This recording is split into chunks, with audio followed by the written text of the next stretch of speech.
yeroo baay'ee viidiyoon hojjedhu keessatti wantoota itti fayyadamu guutummaa guutuutti maal akka ta'e maaliif akka fayyadu eessatti akka argamuuf akkamittiin akka hojjetamu isiniif ibsuu yaaliin godhan ture.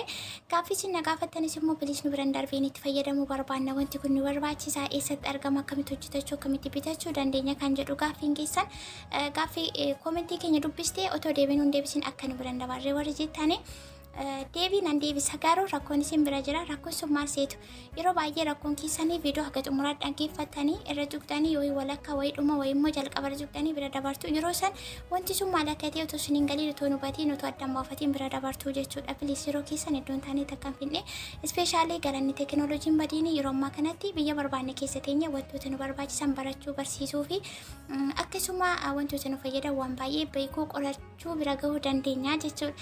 Keessattuu warri bilbila lama sadii qabaatanii callistanii akkasumatti yeroo keessanitti kan taphatanii akka hin dogoggorree kan shawwadamne isiniin jechuu fi qimamanii madaame. Amma sirriitti wanti isiniin jedhu yoo jiraate viidiyoo haga xumuraatti daawwadha. Bakka biyya jiraatanii bakka jiraattan harka keessan irratti wanta isin fayyadu daqiiqa muraasa keessatti argachuu jechuun waan salphaa miti. Warqeen harka ofiirraa sibiilaa jedhamuun bakka jirtanitti nageenyi kan jaalalaaf kabajaa isiniif haa ta'u hordoftoota Kebeki qopsaalee akkam jirtu nagaa keessaniin baay'ee nagaa kooti. Har'as immoo gaaffii keessaniif deebii guutummaa guutuutti ta'ee kan yaadu viidiyoo baay'ee bareedaa ta'e tokko isinii qabadhee dhufeetiin jira. Har'atiin hordoftanii faamilii gosoota taatanii anaa dhufu jecha viidiyoo jaallattan laayik share gochuu asaba saayitii keessan gaaffii deebii yoo qabaattan koomentii irratti naaf qooduudhaan akkuma isiniin jedhe akka dhumaatti viidiyoo daawwadhaa isiniin jechuu fi gaaffii keessaniif har'a deebii taa'ee kan yaaduu fi wanti isin na gaafattanuu jiraati akkaataa akkamiin orderii godhachuu dandeenya kireemii kana baay'ee nu barbaachisaa garuu bitachuudhaaf argachuu hin dandeenye suuqira deemnee dhabnee jirra. Biyya jirruttis ni dhufaa jettanii warroota biyyoota garaagaraa maqaa dhuftanii ispeeshaalii Saawud Arabiyaa, Kuwait, Kuwaaterii, Ameerikaa, Afrikaa, Dubaay, Oomaan eessa warri jettanii akkamittiin akka argachuu dandeessanii isiniif ibsuu fi gara viidiyoo turuun deebi'uu faayidaa kireemii kanaa kan isinitti himuu danda'u ispeeshaalii daawwattoonni korri karaa tiiktookii kooti baay'ee jaallatanii baay'ee isin barbaadaa jirtan immoo akkan isin deebisaa jiru ni beektanii baay'ee rifeensa dheeraa gabaabaa yabbuu haphii rifeensa lallaafaa jajjabaata maal qabda filannoo kan keetii kan sii kenname. Kanaafuu kireemiin kun waa'een sarara dubbatameen dhumu baay'ee kan bareedu baay'ee kan namatti tolu kan nama hawwisiisu hawwisa halkan tokko lama kan nama bulchi nama bira gaanitti jechuudha. Isa beekutu beeka. Isa kana kireemii kana warri adiin baay'inaan itti fayyadamaa turaniiru nuti hin argine garuu kireemiin kun kan malu nu warra bashoota warra rifeensa gardaaddaa kana qabuudhaan malee isaaniif hin turre. Guutummaa guutuutti viidiyoo kana gara xumuraatti akka dhaggeeffattanii asumaan kabajaaf jaalalaan sinaaf hira bakka kanarraa isinii kaayachuudha eessa akka bitachuu dandeessanii. Yaa akkuma argaa jirtanii kabajamoo hordoftoota Kebeki qopsaalee laayik gochuun eegala kunoo Amaazonii irra jechuudha. Amaazoniin aappii baay'ee bareedaa qulqullina qabu amansiisoo kan tammanii kan ta'e biyya alaaf keessatti biyyoota barbaadanitti kan hojjetu jechuudha. Warri hin beekne Amaazonii jechuun pileestoorii irra galuudhaan searchii gootanii daawunlood godhachuu dandeessu. Garuu namni Amaazonii hin qabne jireedheetii yaadu warri hin qabne garuu Amaazon jettanii searchii godhatanii pileestoorii irra daawunlood gootanii gara bilbila keessanii irra buufachuu dandeessu. Achirra seentanii biyya jiraattan wantoota asirra jiran wantoota isin barbaachisan maqaa isaa searchii gochuun orderii godhachuu dandeessu. Akkuma isin argitanii maqaan kireemichaa iskaalaa kireemii yookaan immoo isaa iskaala heer kerlii iskaala liiviin koondishinarii maqaa garaagaraa kan inni qabu iskaala kerlii heer jettanii as gubbaarratti searchii gootan iskaala kerlii heer jettanii isinitti mul'ateedheeti yaada. Kunoo bakka kana haala kanaan jira jechuudha. Warri gatiisa miiqaa jettanii gatiisa biyya isin jirtatu murteessaa ani Dubaay yookaan Imaaraat keessan jira. Gatiisa baay'ee haayii ta'uun isaanollee birrii 50 ol malee isaa gadi hin jiru. Sababni isaa baay'ee faayidaa kan qabu faayidaan as keessa pirootiin hedduu guutummaa guutuutti kan of keessaa qabu rifeensaaf kan fayyadan jechuudha. Rifeensa harca'uu, rifeensa buqqa'uu, rifeensa lallaafuu, didee jajjabaatu kanneen kana fakkaata. Wantoota namatti hin tolle rifeensa agarsiisanidha. Guutummaa guutuutti kontirool godhee faayidaa kan qabu jechuudha. Kanaafuu gatiin isaa hamma kana baay'atee hin jedhamu jechuudha.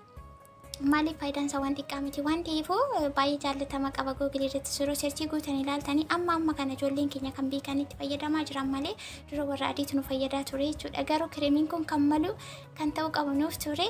Yoo barbaaddan immoo isaa sadansaa ekstiraa wal faana bitachuu dandeessu. Yeroon isin jedhu kireemii qaba, koondishinarii qaba, akkasumallee shaampoo qaba jechuudha. Yoo barbaaddan immoo akkuma koo kireemii isaa qofa bitattanii itti fayyadamuu dandeessu. baay'ee tokko gaarii kireemii komii hamii hin qabne jechuudha. Bifoota garaagaraa agarsiisaa jira akkuma asirratti argaa jirtanii bifti isaa akkasiin daangisinu kan gaaffii shakkii biraa keessa akkasiin hin gashine maaliif tokkuma waan ta'eefuu jechuudha. Bicaa adiin jira gurraachi jira keessattuu daawwattoota koo yookaan immoo sardottoonni koo argama tiktookiidhaan dhuftanii ijoollee baay'een ordirii godhanii turre garuu gurraachi ta'ee dhufe sun immoo maanni kasalaa fakkaataa warri jettan rakkoo tokko geessisuu hin qabu. Iskaalaa kireemiin baay'ee jaallatamaadha. Bifa isaan sodaatina ana bira diimaa kanatu jira jechuudha. Diimaa kanatu jira. Kana isinitti agarsiisaa jiru kan gaaffii keessaniif deebii kan ta'u isa argannaa isatti bitachuu dandeenya. Yoo suuqirraa dhabdan as gubbaarra jira. Yoo suuqii deemuu hin dandeenye as gubbaarra jira. Yoo nama isinii bituu dhabdan as gubbaarra jira jechuudha. Kanaan olitti isin gargaaruu hin danda'u dhiifama naa godha. Akka garaa koo fakkan jaalala kabaja isinii qabu bakka isin jirtanitti otoo hin fidinaatti tolee garuu ani gurguruuf otoo hin taane itti fayyadamaa jira. Warri bakka jiraatanii kan argachuu dandeessan as gubbaarra argattu kan jedhudha. Xiyyeeffannoo kan kaayyoon koo kunoo dhuma kanarratti kana fakkaata jechuudha. Kunoo otoo kana bitachuu barbaadan dileetii yoo gootan bakka kana tuqxanii kunoo dhumarratti jechuudha.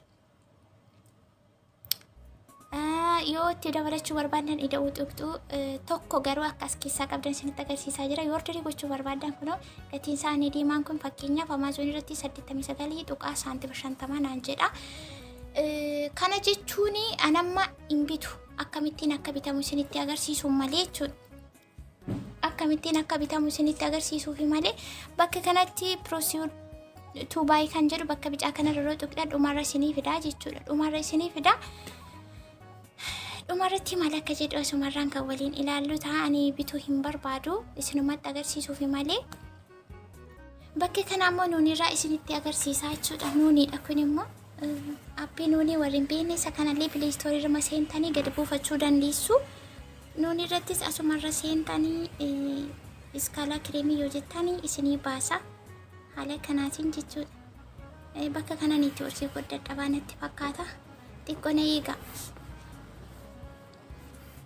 Kunoo ammas bakka kanatti akkuma Amaazon irratti isinitti agarsiisee iskaalaa kireemii jettanii yoo sarchii gootan yookaan immoo iskaalaa karlii heer yoo jettanii haala kanaatiin isinii baasa isinitti mul'atee dhiyyaadha. Bifti isaa akkuma sagamaati garaagarummaa hin qabu shakkii tokko hin qabu gaaffii akka isinitti hin taane gatiin isaa immoo asirraati fooyyee qaba. Amaazoniin baay'ee appii baay'ee haayii ta'e meeshaan achirra jirullee baay'ee widdii baay'ee orjinaal orgaanikii kan ta'edha. Inni kun immoo xiqqoo sarara diskaawuntii qaba gatiin asirra jiru jechuudha. Kanaafuu ani yeroo baay'ee kanan bitu asirraati nuuni kanarraati kanan bitu. Sinillee as gubbaarrattis yoo bitattan baay'ee filatamaadha kan sitti machee. Keessattuu warri suuqii deemneetu barbaannee dhabnee jirra. Maal nu wayyaa kireemiin kun hawwiinsaa nu ajjeese minyootii akka saala jedhamu sana beektu akkas nu godhee warri jettanii. Kunoo bakka kanarrallee ni jira jechuudha. Baay'ee salphaadha. Biyya jirtan mana jirtanitti bitachuu dandeessu. Dirqama yoo gabaarraa argachuu suuqirraa dhabdanii isiniin jechuufi. Kana fakkaataa gaaffii keessaniif deebii dheetiin jaadhaa guutummaa guutuutti. Warri immoo isa wanta tokko meeshaalee garaagaraa online irratti bitachuu dandeessanii imeelii sirrii yoo qabaattanidha. Imeelii sirriin qabdan taanaan approved isin gochuu dhiisuu danda'a yookaan immoo isa yeroo isin ordirii gootanii isinii ergamuu dhiisuu danda'a jechuudha. Sababni isaa imeeliin keessanii barbaachisaa waan ta'eef imeelii sirrii banachuu qabdu lakkoofsa bilbilaallee qabaachuu qabdu. Maaliif dhumarratti gaafa ordirii gootanii qodaan keessan yookaan meeshaan keessan isinii dhufu karaa WhatsAppiitiin dhufaniitu lookeeshinii sin gaafatu yookaan immoo karaa WhatsAppiitiin keessaan dhufanii sin dubbisanii walii galtu waan ta'eef imeeliif lakkoofsi bilbilaa dirqama barbaachisa bilbila keessan irratti jechuudha. Imeelii qabdu taanaan lakkoofsi bilbilaa fi sabbaa achirratti. Iskaalaa kireemiin kunoo kana fakkaataa bifti isaa gurraachi maaliin tokkuma faayidaan isaa garaagarummaa hin qabu. Kunoo kana fakkaataa jechuudha. Warri biliis eessumaa bitachuu dandeenya. Kanas ta'e meeshaalee garaagaraa warri bitachuu barbaadan asirraa bitachuu dandeessu. Kanan beekanii guutummaa guutuutti appii amansiisaa yookaan immoo kan shakkii hin qabne yoo dhufellee waan biraan kan namaan finni kanan beeku nuunii fi Amaazoniin. Uffata ammoo warri barbaadan isheen irraati kan isin bitachuu dandeessu. Kanan beekurraa jechuudha. Kanan haga ammaatti irraa bitee beekurraa. Warri uffata akkasii barbaadan isheen warri immoo waan akka kireemii waan akka kan fuullaa kan rifeensaa waan akka shaamboo minamina wal qabatee koosmootiksii maal jedhama waan akkasii warri barbaadan nuunii fi Amaazonii irratti riikoomendii sin godha sin ajajaa jechuudha. Maaliif kan achirraa waan hin argee beekuu fi bakka kanatti dhumarra dhuftanii as gubbaarratti bakka xiyyi diimaan kun agarsiisu cash on delivery kan jedhu kuni warra akka koo qimamonni madaamii taatanii delivery yookaan orderiin keessan gaafa isinii dhufe gaafa orderiin konaa dhufeni shufeera yookaan immoo sanamaa orderii sana naa fide sanaaf ittiin kaffala sarartan kaffalaa jechuudha. Gaafa qodaan keessan dhufe birrii kaffaltanii fudhachuu jechuudha. Bakka diimaa kana tuquu qabdu.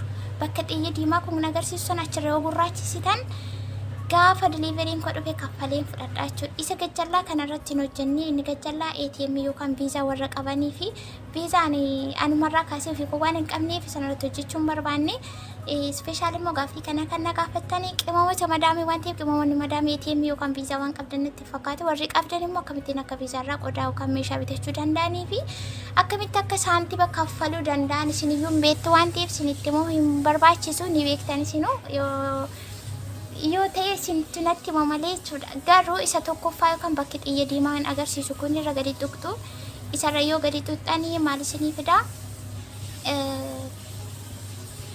on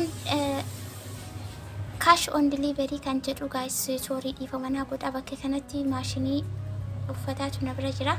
Uffata miicuu jalqabdee qalbiin naatamaa jira sagalee galaa jira waan ta'eef gaaffii keessaniif guutummaa guutuutti deebii taa'ee yaada bakka isiniin gallee waan gaafachuu barbaadanii koomentii irratti na barreessaa viidiyoo biraatiin hagan deebi'ee dhufutti akkuma isiniin jedhee guutummaa guutuutti gaaffii keessaniif deebii kan ta'u jedhee yaadu viidiyoo. Kanaafuu viidiyoo haga xumuraatti daawwachuu kan irraanfanne gammaawwan wajjin turtanii fi hedduu galatooma baay'ee.